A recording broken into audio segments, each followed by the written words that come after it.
You can still find evidence of the Scott County Sportsmen's Association use of the marsh as their range, fragments of, and in some cases, whole clay targets. But the lead shot that accumulated over the 13 acres of their 78-acre property has been reduced to so-called acceptable levels, thanks to a $2 million EPA cleanup. The lead was poisoning waterfowl in the marsh. When ducks are out foraging, they ingest little pieces of grit and gravel to help them digest seeds.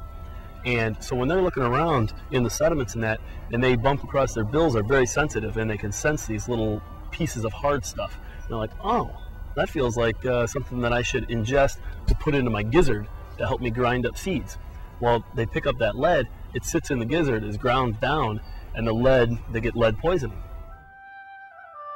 What we were measuring the lead shot in was shot per square foot, and in the risk assessment that we did, we determined that you could have up to 10 shot per square foot without having a big problem. That the ducks aren't going to find that much and have any problems with it. Out here we're finding thousands of shot per square foot. The Sportsmen's Association voluntarily gave up the site, escaping responsibility for the cleanup. The decision to maintain it as a natural habitat used for educational purposes made the cleanup possible and is the first agreement of its kind in the nation.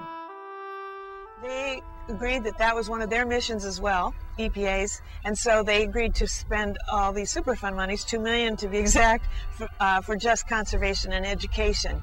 And we are obligated, since, and I mean by that the Sportsman's Club and the City of Davenport who take title, to keep that covenant because they have received a covenant not to sue from the EPA with any liability. They have no liability anymore. So that agreement is the first time in the country that the EPA has done a cleanup with Superfund money for just education and conservation. The Sportsmen's Association clubhouse is being converted into an education center. It won't be an interpretive center, museum, area for people to come and spend time. It's not for the public in that way, although most people can still access it through either an educational program that we'll have here or through schools. We have new windows, new floor, furnace, ceiling, air conditioning, all those things. And now the lab equipment's been purchased and we're anxious to put in the laboratory, the sinks, the cupboards, the workstations. The lab equipment will be used to monitor the marsh. Most of the lead is out of the marsh, but there may be some remaining, and we could find this out by studying that in research. Are lead-absorbing plants taking it out, such as cattails? That kind of thing happens, and maybe we can find that out. Also, we're very close to arable farmland, and runoff from that, nitrates and so on, may be in the water. That may be the source of it, and what can we do to mitigate that? The lake-like area of the marsh is deeper now because 6 inches of silt as well as the shot was removed to decontaminate the area. But Weebler says while the cleanup did have an impact, it had to be done. And if you look out here, you can see that a lot of this open water was cattails. And so that is an impact.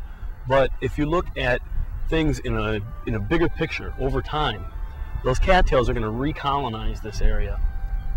You know, and so that physical impact of actually going in and removing those sediments is a short term, whereas that contamination would have been a long-term impact. You would have just continually had some number of waterfowl dying every year as they came out, ingested the pellets, died. You would have a decreased amount of birds being produced out of this marsh. With a clean marsh, you have a certain amount of production every year. That ducks come in, migrate in, land, stay for nesting season, and they produce young. And so that would be a producing marsh. Well, if we were to leave this here, that production would go down immensely, and in addition to the death of the adult birds. The Audubon Society has been monitoring wildlife in the marsh and surrounding woodlands, not just birds, but also frogs and toads. Those are birds that breed here and also use it during migration. So that's not like there's 140 birds here today or 140 different species here today. But we would think that would be a fairly important site in the Quad Cities with that number of species, including some relatively unusual marsh birds such as rails and bitterns that are likely breeding here. The Quad Cities has lost a lot of wetlands area due to development, making Nahant a critical habitat. First of all, there aren't nearly as many backwater marshes along the Mississippi as there used to be. I mean, most of them have been channeled and filled and essentially destroyed. This one is really accessible to the public as far as being close to a population center and within Davenport, and so that makes it maybe a little more important even than some others, so that people can see it fairly well. It's hard to say whether Nahant will evolve into a marsh undisturbed by man. While this does look somewhat like a natural setting, it isn't.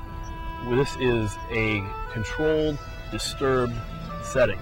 When you look at Interstate 280 rolling by us over here, a lot of people believe that is what created the marsh. To the degree that it is today, to the standing water, because of that berm that was created to make Interstate 280. So, you know, what this would have been like had people never been around, much, much different. But for a natural marsh, as far as we can consider to be natural in, you know, the day that we live in, I think it will be very close. Certainly, it's probably evolved everywhere from a sedge meadow to a relatively stable body of water to what we have now, a combination of wet soils and open water, surrounded by a cattail marsh. In fact, human intervention isn't always a bad thing, depending on your point of view, of course. Beaver dams affecting the water level were once destroyed. There would be people that say you shouldn't tamper with nature. There's people that say whatever critters are there should be there. You have people that say ragweed, well, you would have people say that a European plant species, since it got over here, should earn the right to live here. And then we have others who say we would like to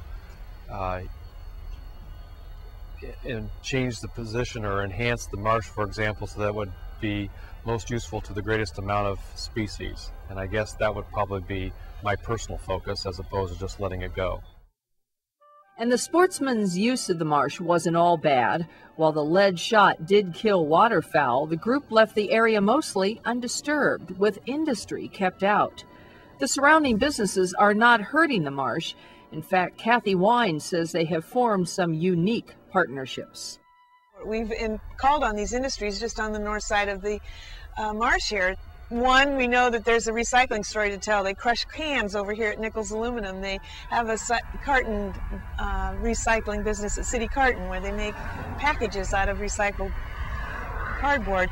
And they have seen the need for improving this marsh, so we've had a lot of funding from the West End Industrial Park here. That's a wonderful thing, to have neighbors helping neighbors, and I'm really pleased with that. Just as the marsh is a living, evolving thing, the educational mission will also be growing. One future project is a boardwalk over the area. The boardwalk will be off of the parking. That'll be near Wapello, and you can walk along a trail, and a boardwalk will cross the wetland farther west here from where I'm standing and walk right to the berm and to the edge of the marsh. We're thinking now that somewhat of a blind will be built on the edge of that boardwalk too, though, so that we won't be observed, but we can certainly observe all the wildlife. And the Fish and Wildlife Service will be reseeding the area. Currently, right now, what you see out here is a combination of rye that we planted last year, because the cleanup wasn't done until the middle of summer, and to do a native planting we need to do it in the spring, which is what we plan on doing out here in a couple of weeks. And so we planted rye to act as erosion control, and then some of the other things that you see are just what we call volunteer plants.